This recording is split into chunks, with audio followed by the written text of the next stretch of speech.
கல் வச்ச நகைன்னு சொல்லுவாங்க. முடிஞ்ச மட்டும் இந்த கல் வச்ச நகையை வாங்காதீங்க. கல்லுக்கு வேல்யூவே கிடையாது, இன்க்ளூடிங் வைரத்துக்கு வேல்யூ கிடையாது. ஸோ நீங்கள் வாங்குறது பிளெயின் கோல்டாக வாங்கினீங்கன்னா தான் நாளைக்கு ஒரு அவசரத்துக்கு வச்சுட்டு எடுக்கிறதுக்கு ரொம்ப ஈஸியாக இருக்கும். ஏன்னா இந்தியாவில் கோல்டு கிடையாது. கோல்டு வந்து வெளிநாட்டிலேருந்து இந்தியாவுக்குள்ளே வரணும், அதை நம்ம டாலர் கொடுத்து வாங்கணும். ஆனால் மக்கள் ஏன் கோல்டு தான் வாங்குறாங்கன்னா கோல்டு தான் நம்பிக்கையான அசெட் அவங்களுக்கு.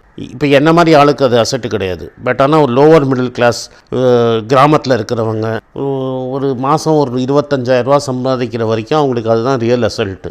ஏன்னா அவனுக்கு அசெட்னா என்னென்னா ஒரு அவசர காலத்துக்கு அந்த கோல்டு அந்த அசெட்டை ஏதாவது யூஸ் பண்ணணும். கோல்டு தான் ஒரே ப்ராடக்ட்டு. நீங்கள் கொண்டு போய் வச்சிங்கன்னா உடனே உங்களுக்கு மார்வாடி கடையில் வச்சாலும் சரி, இல்லை பேங்க்கில் வச்சாலும் சரி, இல்லை ஒரு கோல்டு ஃபைனான்ஸ் கம்பெனியில் வச்சிங்கன்னா கூட, இப்போ நிறைய கோல்டு ஃபைனான்ஸ் கம்பெனி இருக்குது, இங்கெல்லாம் வச்சிங்கன்னா உடனே கேஷ் கிடைக்கும். இப்போ நீங்கள் வந்து அதை வந்து அதனால் அந்த கோல்டுங்கிறது ஏன் இம்பார்ட்டன்ட்னா, சடனாக வந்து எங்கள் வீட்டில் யாருக்கோ உடம்பு சரியில்லை, நான் போய் என்கிட்ட பணம் இல்லை, நான் போய் பேங்க் மேனேஜரை வந்து அதை காசு கொடுன்னு கேட்க முடியாது. அதை நான் ஒரு மார்வாடி கடையோ இல்லை ஒரு ஃபைனான்ஸ்லேயோ கொண்டு போய் கோல்டாக வச்சா எனக்கு உடனே கேஷாக கொடுப்பான். அந்த கேஷை எடுத்துக்கிட்டு நான் போய் மருந்து பார்க்கலாம், இல்லாட்டா நான் ஸ்கூல் ஃபீஸ் கட்டணும், எல்லாத்துக்குமே குயிக்காக கன்வெர்ட் பண்ணணுன்னா அது கோல்டு தான் ஒரே ஒரு அசெட் கிளாஸு. கொஞ்சம் கம்மி அளவில் வெள்ளி, ஆனால் மெயினாக வந்து கோல்டு தான் அசெட் கிளாஸு. அது கரன்சிக்கு ஈக்குவல். அதனால் கவர்மெண்ட்டில் இருக்கிறவங்க எப்போதும் என்ன சொல்லுவாங்கன்னா, நீங்கள் கோல்டு வாங்கக்கூடாதுன்னே பார்த்துட்ருப்பாங்க. அது என்ன அரசாங்கமானா இருக்கலாம், எப்போதுமே வந்து கோல்டு டிஸ்கரேஜ் பண்ணிகிட்டே இருப்பாங்க.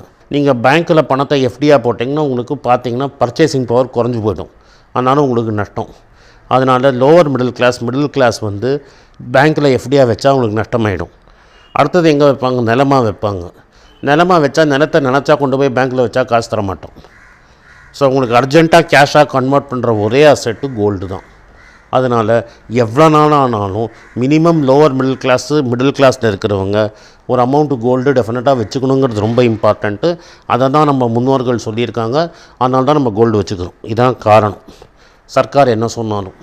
அடுத்தது கோல்டை நீங்கள் எப்படியெல்லாம் வாங்கலாம். கோல்டை வந்து 3 விதமாக நீங்கள் வாங்கலாம்.